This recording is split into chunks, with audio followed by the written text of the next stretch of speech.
السلام، ما امروز برای شما آش تاجیکی میپزیم با همراه دوست من تری. Trey, do you like آش؟ I love osh.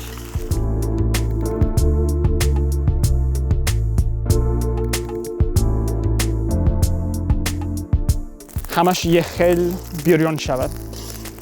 مرحله بعد اینه که باید گوشت در اونم بگذاریم.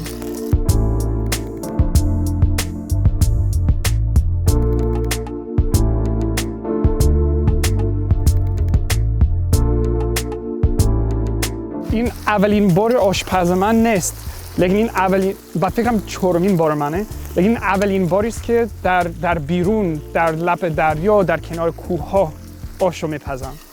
و فکرم با این آتش و اینا خیلی لذتش بیشتر میشه.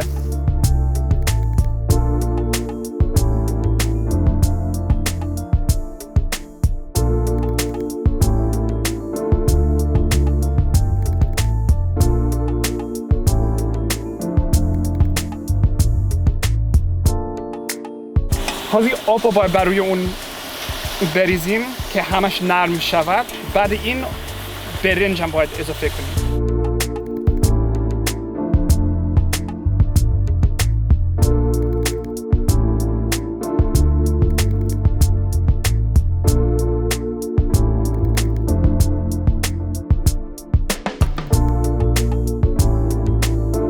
امروز هوا کمی بارانیه، لیکن سلقینه.